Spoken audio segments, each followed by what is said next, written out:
Hey everyone, welcome to the Oasis Podcast. I'm your host, Miss AJ. Thanks for tuning in.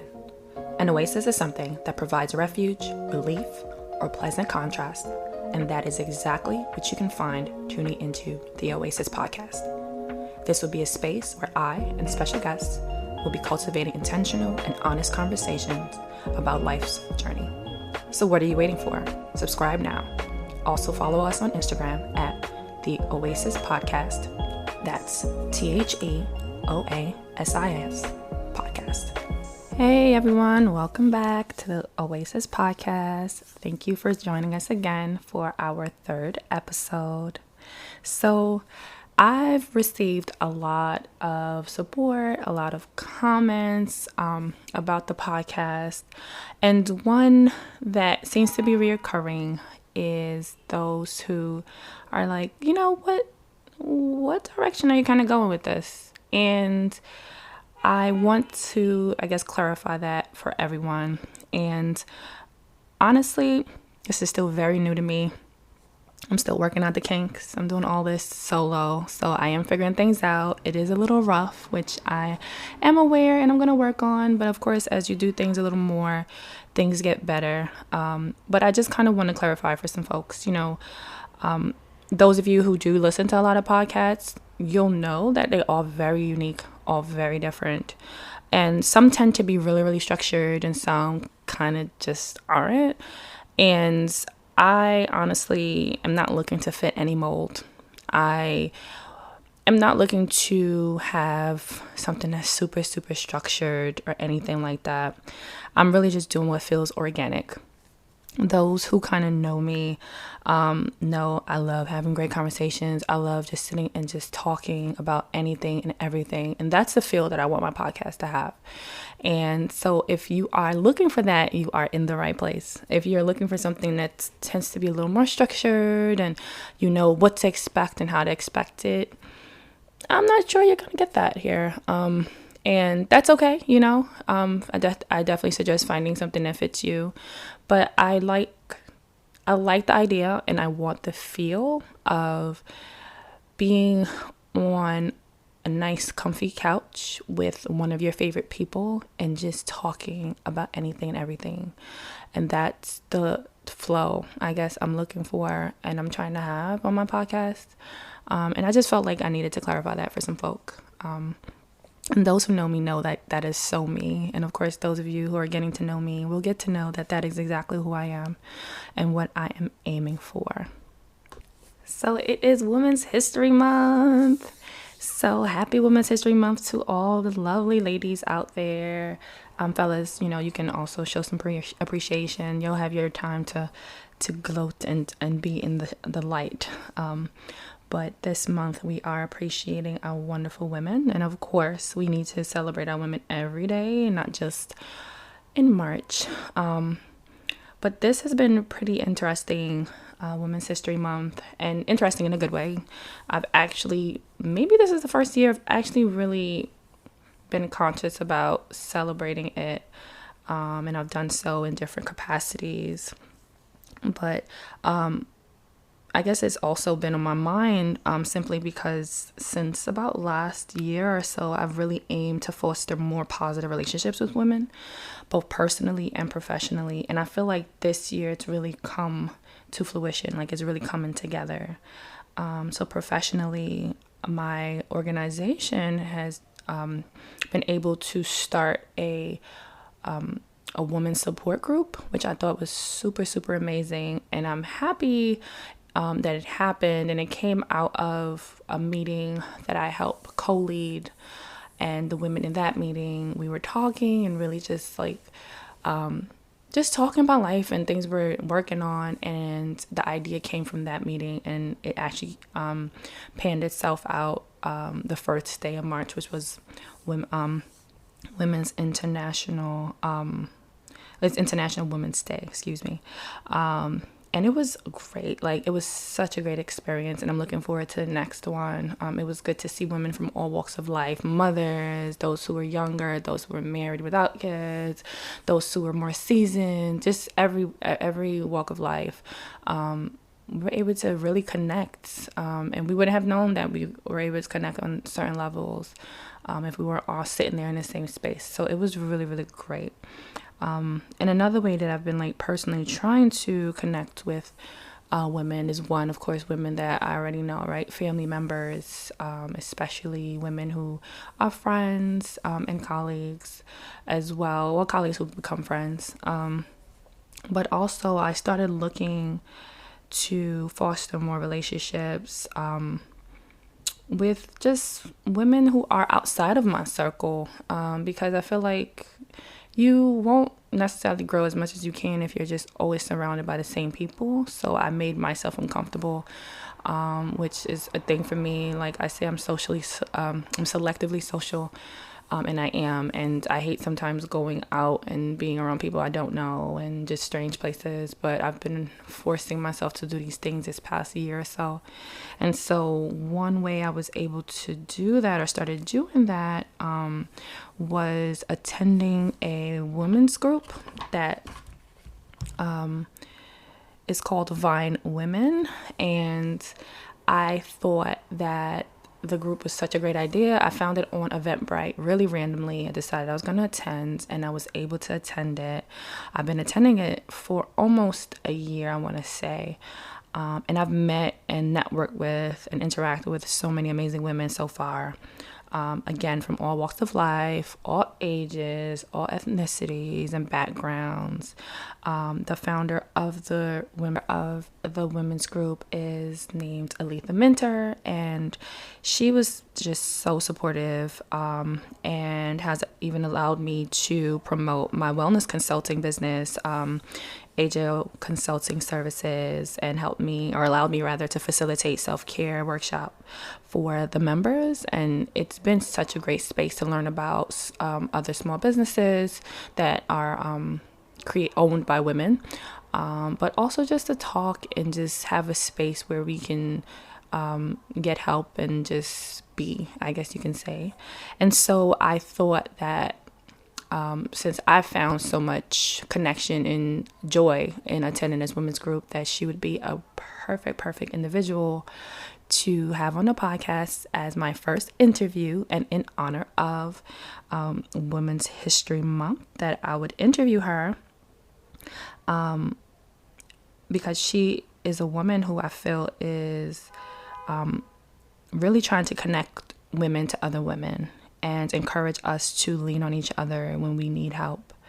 And so please take a listen to the interview that I had with Miss Aletha Minter, the founder of Vine Women. So I have a special guest with us, Miss Aletha Minter from Vine Women. Thank you for joining us. No problem. So I would love for you to tell us more about Vine Women, but before doing that, I wanted to have you on because of the work you do with women, and supporting women and supporting us having healthy, positive relationships with each other. But most importantly, for us women to ask each other for help, right? In honor of Women's History Month, I thought you were the best person to talk to, the best topic to cover. And thank you for agreeing to do the interview with us. And so please just start out by telling us a little bit about yourself, who you are, where you're from, whatever you feel comfortable sharing. Sure. So, like you said, my name is Aletha Minter. I'm the mom of 3, also a wife. When I started out my independent life from my mom, I found myself stuck a lot, not sure about how to make choices, how to navigate life, and I had everyone believe that I had it all together when I really didn't. As I got older, I started meeting other women, realizing they also wasn't 100% sure about how things should go or things should be. And that gave me the idea to maybe bring us all together somehow so that we could help each other out, in different ways. And so that's what inspired me to start Vine Women. My struggles and realizing that I wasn't the only one, and that there were other women out there that were having this similar struggles, similar experiences with me. Great. So how exactly did you create Vine Women? I know you gave us the background, but was there a certain process? Did you have help? I did go to my family for support to find out if they thought it was a good idea. A lot of them were excited about it, actually. And then I started to Google how to start women's groups. And I got a lot of ideas from online. And also prayer. I prayed a lot. And I asked God, is this something that is a good idea, if it's something that's needed? And I did feel that I should move forward after praying, speaking to family members. And so I started praying about how to start and how to begin that process. And taking the example of Christ, giving was his first big thing. And so I said to myself, how could I be more of a giver so that I could start this connecting women? And that's why I started our mixers. So give us a run through, someone who's never attended a group. Yeah. What does it look like from beginning to end? Right. So we usually have a mixer every other month where we like to support or promote women-owned products. So if it's a product or service, Vine Women purchases that product or service, and anyone that attends the mixers every other month, they get a sample of what that product or service is, and then we also allow the business owner, to talk about their product and tell everybody why it's special, and just promote, our way of promoting. We also like to present a topic that we find women gravitate to, maybe we should learn more about, and we get someone that's an expert in that area to present that topic or idea, maybe help us out more in that realm. Great. Yeah. And so I've attended quite a few sessions or mixers, and it's grown substantially. It has, And so kind of tell me how you feel about that growth, but also what were some of the hardships that you faced in, getting it to the point that it is now? Yeah, it's exciting because even though you do hear that it's something that people are interested in, you have to see them actually participating to really believe it, and the fact that there are more people attending, more people coming, and then when we talk, the excitement, that's exciting. That's definitely exciting to hear. Struggles are people are usually skeptical when you're offering something for free, no charge.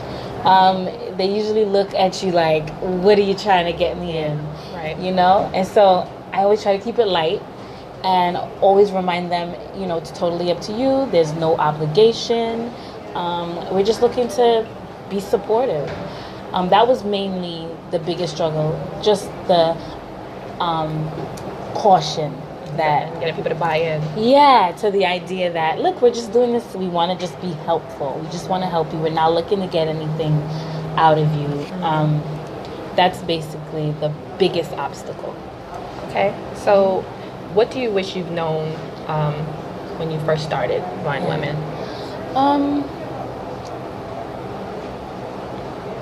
Well, the support, the consistent support, which I think in anything you may have that challenge in the beginning of actually finding someone that in the beginning is there and that will continuously be there, right? That they're continually consistent, because sometimes people have a hard time being consistent in any area, and maybe solidifying that support in just running this whole organization. That I probably wish I would have known up front, so that I could have been better prepared, maybe. Yeah. Okay. And so I heard you say it was about getting consistent support and then getting people to buy in. So do you feel you've gotten over that hurdle? And if so, kind of how did you do that? Yeah, I don't think, especially the getting people to buy in, I think that's going to be ongoing. As new people come on and new people find out about what we're doing, I think that'll be ongoing. That won't be. But I think that the more people that do see that we're here and we're genuine, word of mouth would probably be our best support, right? If people could say, no, they're real. They don't want anything from you. We're just here to support. I don't think I'll ever get over that. That'll always be there. This constant support, somewhat. I've learned to roll with the punches and just trust that it's gonna work out, whether I have consistent support or not.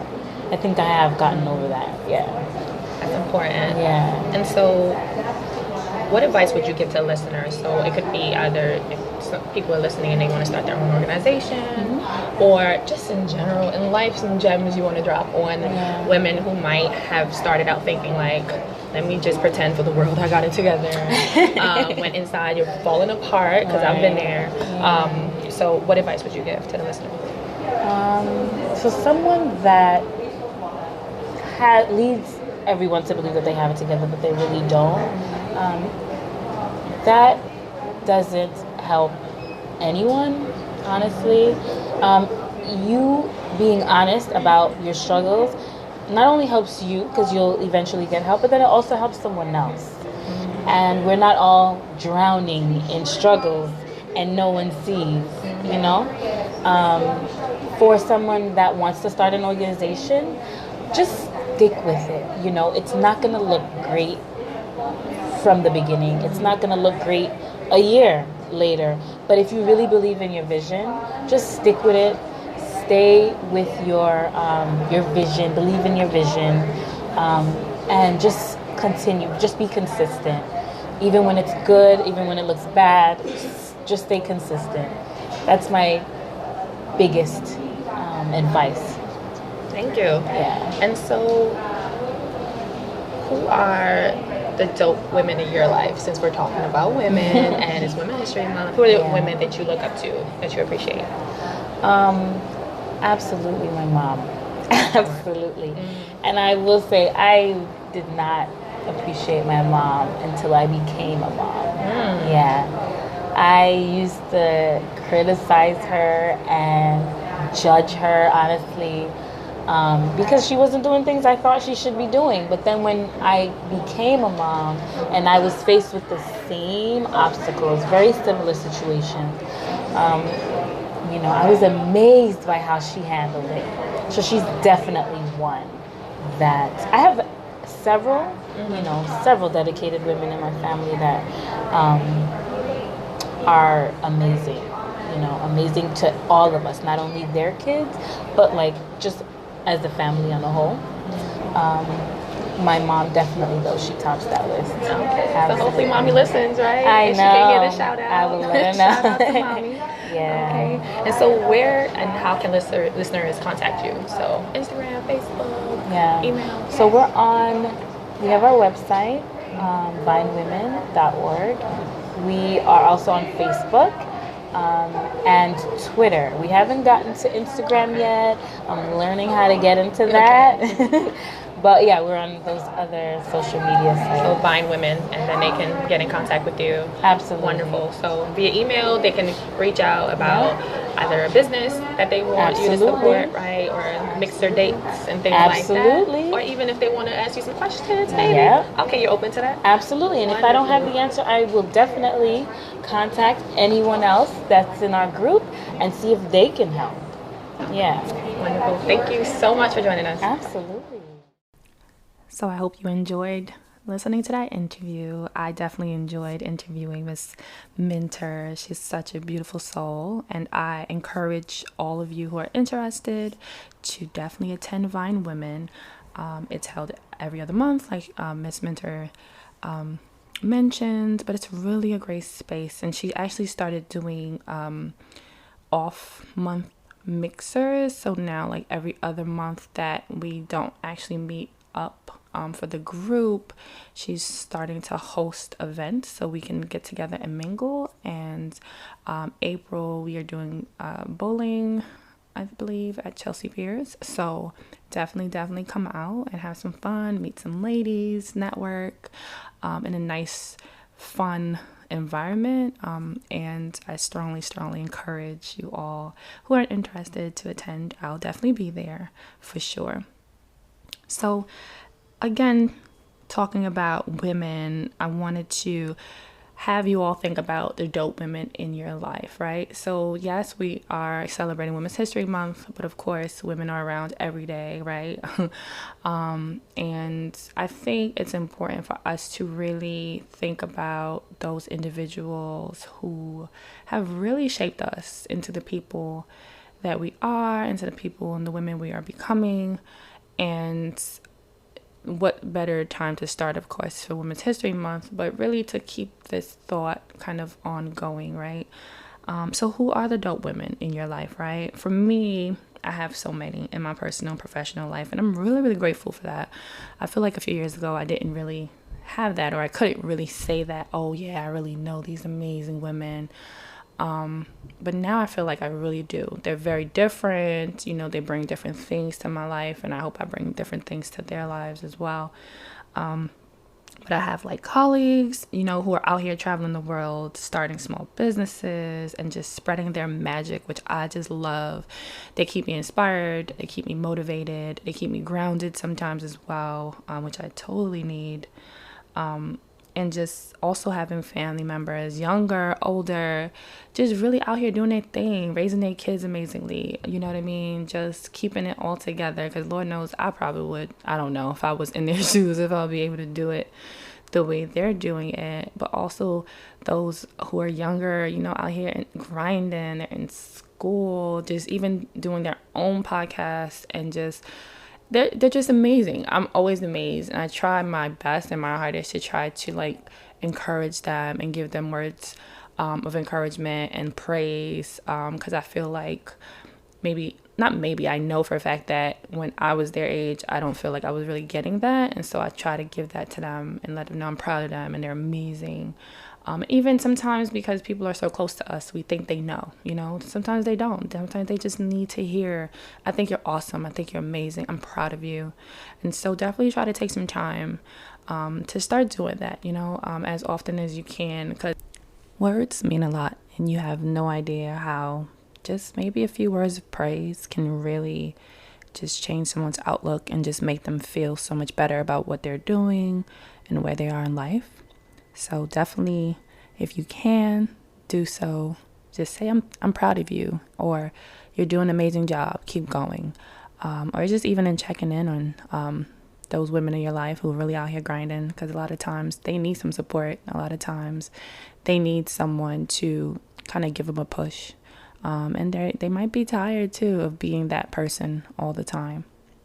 Speaking of which, so lately I've been trying to find a therapist. I've learned over the years that sometimes I need someone to talk to, just to unpack things with. And let me tell you how this has probably been the hardest search for a therapist that I've had. I've seen a therapist before, and those of you who are thinking about therapy or on the fence about it, I highly recommend it. It's tough. I'm not going to sit here and say that it's not difficult. One, finding a therapist, but also really going into the sessions and really doing the work. So I will be honest, because I wasn't there when I first started going to therapy. When I first started going individually, was kind of done because I was in some state of crisis. I don't think I was at my absolute worst, but I felt myself unraveling and I didn't like it. And so I said, you know what? I'm going to find someone to talk to. I didn't do a thorough search. It was more like who can see me? I need to talk. I need help. And so I found someone, and she was helpful for the most part, but I didn't feel as connected as I think I should have felt. And I definitely didn't open up as much as I should have. I definitely was able to work some things out, but I felt like I could have gained more. And I think that was because I didn't do my due diligence in making sure I was finding someone I really, really identified with. And for me, it took some time to think about what that was and who that was and who that person looked like for me. And so since that time, which was about 2 years ago, I've been playing around with the idea of going to therapy. Last year, my grandma passed. I thought about it again, but then I was still hesitant. I don't know. I wanted to lean on myself more. So I, said, let me see if I can get through this tough period. And if I can't, then I'll find a therapist. But I ended up getting through it. And I think I did a pretty decent job. But now I feel like, one, I have a better idea of what my therapist should look like for me to connect. And two, I'm not in crisis. I'm not in any real state. And I think this is the best place for me to be, to really open up to someone. And so I've been searching since, it's been a while. I've been looking for a therapist, and it's been so difficult trying to find someone, one, that my insurance will pay for, but also someone that I feel I connect with, and that's someone who's African American. I prefer a woman around my age group, if not a little bit older, mainly because I just feel like I need to feel like I'm talking to a friend, not someone who's judging me, right? And I know that that's not what therapy is. And I, of course, work in the mental health field. I definitely should know better. But you know what? I'm human. And and that was a huge roadblock for me, just feeling like I couldn't reveal my true self because I was going to be judged, because, I was going to be viewed different. And this is a complete stranger. They don't even know me. But that's how I felt. And so I didn't want to be vulnerable. And so I was able to get over that vulnerability hurdle last year. I grew very vulnerable with myself and with other people. And now I feel ready to be vulnerable with a therapist, because I feel like it's going to help me make some really huge breakthroughs. Even though I did a lot last year, I do feel like there's more that I can accomplish. And so definitely finding someone who looks like me, who's around my age group, and that I can have a free-flowing conversation with. Of course, someone who's going to be consistent and who is fairly close by, so that if it's too much travel, let's be honest, we don't want to go, right? I'm going to be scratching my head like, that's a trek. And so someone who's relatively close by that I'll be willing to travel to, even when I'm a little bit tired. And so that's been so difficult. I keep thinking I'm finding someone. I'm like, yes, this is going to great. They fit all these boxes. They check off all the boxes, like, yes, got this, got that. And then it's like, oh, well, no, we don't take your insurance. Or, oh, I thought I did, but I don't. Oh, and it's been so frustrating. And yeah. And so those of you who are out there who are struggling to find a therapist, I am with you on that one. Those of you who have a wonderful therapist, please share their information with me. DM me, send me an email, because I'm definitely looking. And that's really just for me. Like, it's not because I'm going through anything. It's really just because I just want someone to talk to unpack some things with. I don't want to keep burdening my friends, right? Because we're all going through stuff. And I personally don't mind being a sounding board for my friends. And again, I have my homeboy who's amazing, but he also has his own practice and he's taking on other people's stuff. And I don't want to be a burden to him. And I think that's the plight that a lot of us women have, right? It's like, we know that we shouldn't take on too much. And some of us might even be at that place where we're like, yeah, I need some help. I want some help. And then it's so difficult finding it, right? And then it kind of deters us. And then we kind of say, maybe I don't need anyone. I can do it on my own. And I don't want to fall into that place, because I really want to talk to someone. I really want to get the benefits of having someone who is completely unbiased, who doesn't know me from Susie, and can really be honest with me and give me a different perspective on some things and maybe how I'm viewing things. And I really hope I can find someone soon to do that, because again, strong women need help too. And We oftentimes forget about our strong friends, right? We often forget to ask them how they're doing and if they need anything. And as a strong, quote unquote, strong woman, I do categorize myself as that, or I guess I'm viewed that way. We sometimes don't want to ask for help, and it's not because we don't want the help, it's because we don't want to burden other people. So that's been my quest, and I guess that's what's happening right now for me, is looking for a therapist. And in regards to doing like some kind of what's happening in the news, etc., I'll let that be Love Shelley's thing. She's really good at that. She's always informing me about things, so hopefully she'll be on the next episode and she can get us up to date on what's been happening with, I believe there's been some ongoings with R. Kelly, as well as with Jesse, and some stuff with like Kodak Black and Young M.A. and all kinds of things has been going on. But that's what's happening right now for me. For this episode's Connection Corner, I had 2 really short quotes, but they were still I felt profound and pertinent to this episode, and I'm gonna leave you off with fix another queen's crown without telling the world it was crooked, and strong women still need their hands held. So thank you for joining us for this episode. Hope you join us again. Thank you for tuning into this week's episode of the Oasis Podcast. I hope you were able to find something that resonated with you on your journey. Don't forget to subscribe, share this episode, and like us on Instagram at the Oasis Podcast. If you have any questions or comments, direct message us on Instagram or email us at ajaysoasis@gmail.com. Again, that's AAYJAYSOASIS@gmail.com.